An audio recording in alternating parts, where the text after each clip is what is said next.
Legislative assembly है, पर यह दुर्भाग्यजनक स्थिति है कि लेजिस्लेशन पर जब हम चर्चा करते हैं तो सत्ता पक्ष के विधायक नहीं मंत्री डिस्टर्ब करते हैं। हम चाहते हैं कि हमारे छत्तीसगढ़ के अनुसूचित जनजाति के लोगों को 32% आरक्षण मिले। हम चाहते हैं पिछड़े वर्ग को 27% आरक्षण मिले। हम चाहते हैं अनुसूचित जाति को 16% आरक्षण मिले। ये तो 76% की बात कर रहे हैं, हम तो चाहते हैं 78% आरक्षण हो। परंतु उस आरक्षण का फायदा यहाँ के जनजाति समाज को, यहाँ के पिछड़े वर्ग को, यहाँ की जाति समाज को मिलना चाहिए।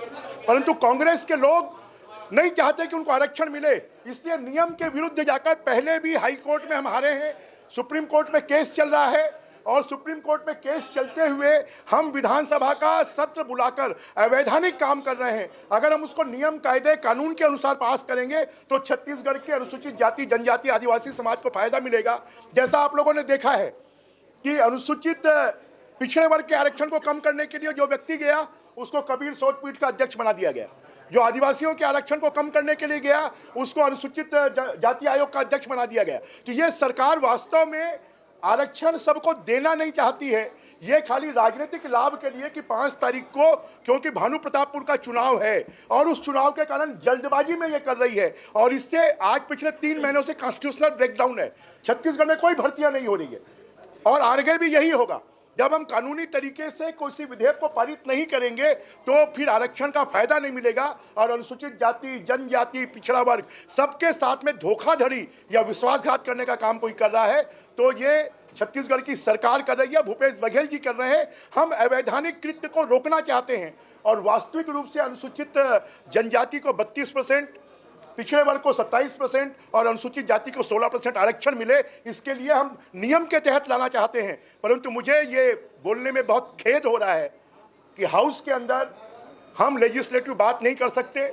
अगर हम वो बात करते हैं तो मंत्री इंटरप्ट करते हैं और मंत्री इंटरप्ट नहीं करते, संसदीय कार्य मंत्री उनको उकसाते हैं और आज तो अति हो गई। एक मंत्री कहता है मैं उधर भी आकर आप लोगों के ऊपर बैठ सकता हूं, मेरे नेता का आदेश होना चाहिए।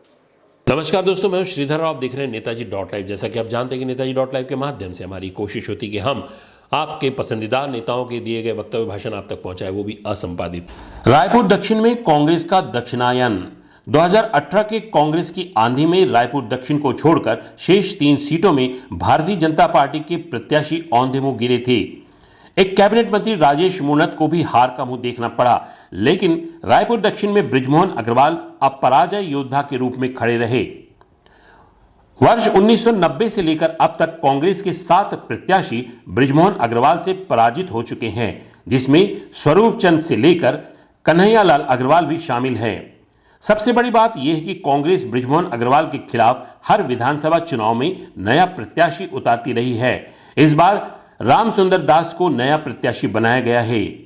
देश में जिस तरह से सनातन धर्म के नाम पर ध्रुवीकरण हो रहा है, उससे यह माना जा रहा है कि मतदाता भाजपा की तरफ झुकेंगे। बृजमोहन अग्रवाल की जड़ें अखिल भारतीय विद्यार्थी परिषद, भारतीय जनता युवा मोर्चा से जुड़ी हुई है। उनके लिए रायपुर दक्षिण में ब्राह्मण मतदाताओं का जुड़ाव भी ज्यादा है। संभावना यह भी थी कि कांग्रेस किसी ब्राह्मण प्रत्याशी को यानी कि प्रमोद दुबे पर दांव लगा सकती थी, लेकिन ऐसा नहीं हुआ।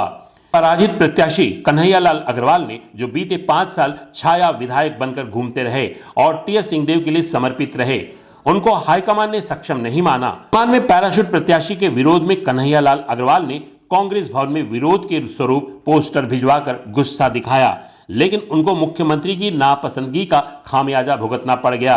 दरअसल छोटे छोटे मुद्दों को लेकर प्रशासन में कन्हैयालाल अग्रवाल की इमेज का नुकसान कांग्रेस को हो रहा था। गोल बाजार एरिया में कथित अवैध कारोबार में बढ़ोतरी के चलते मुख्यमंत्री खफा थे। 3 गैस कंपनियों के अवैध रेगुलेटर बिक्री में संदिग्ध भूमिका को लेकर भी मुख्यमंत्री और आला कमान भी नाराज थे, जो एक मुख्य कारण बना कन्हैयालाल अग्रवाल की टिकट कटने का। कांग्रेस ने जिस तरह से अपनी दूसरी लिस्ट में उम्मीदवारों को उतारा है, उससे यह लगता है कि कांग्रेस ने प्रत्येक सीट में गहराई से काम किया है और जीतने वाले उम्मीदवारों को ही इस बार मौका दिया गया है। लेकिन लिस्ट देखने से यह जरूर लगता है कि कांग्रेस ने उन पुराने चेहरों को भी उतारा है जिसमें थोड़ी बहुत गुंजाइश जीतने की बची थी। आने वाला समय बताएगा कि बृजमोहन अग्रवाल के खिलाफ रामसुंदर दास को उतारकर कांग्रेस का निर्णय सही है या फिर जनता ही ये निर्णय तय करेगी कि किसे जिताना है। आने वाले समय में मतदान के जरिए जो निर्णय सामने आएगा उसे देखकर ही पता चलेगा कि वर्तमान विधायक बृजमोहन अग्रवाल के खिलाफ कांग्रेस ने राम सुंदर दास को उतारकर क्या सही निर्णय लिया या फिर कांग्रेस ने फिर से एक सीट हारी। कर आप लोगों के ऊपर बैठ सकता हूं, मेरे नेता का आदेश होना चाहिए। हम लोग भी अपनी माता के पुत्र हैं, हम लोगों में भी वो दम है। अगर कोई हमको ऐसा चैलेंज करता है तो उसका जवाब देना हम जानते हैं। और मुख्यमंत्री ने उकसाकर उनको हमारी तरफ भेजा, तो ये और दुर्भाग्यजनक है। नेताजी .live के माध्यम से हम चुनाव के दौरान छोटे छोटे विश्लेषण आप तक पहुंचाने की कोशिश करेंगे ताकि राजनीतिक क्षेत्र में हो रहे दिलचस्प किस्सों और दिलचस्प कहानियों के विषय में भी आपको जानकारी हो। उसी तरह इतिहास, खासकर राजनीतिक इतिहास के विषय में भी आपको जानकारी मिले। हमारी ये कोशिश इसी तरह जारी रहेगी। आज के इस एपिसोड के माध्यम से हम शुरू कर रहे हैं राजनीतिक विश्लेषण। हमारे इस चैनल में बने रहने के लिए हमारे इस चैनल को लाइक करें, शेयर करें, सब्सक्राइब करें। नमस्कार। नेताजी .live के प्रायोजक हैं Satyadeep diagnostic and clinic, Supela, Bhilai.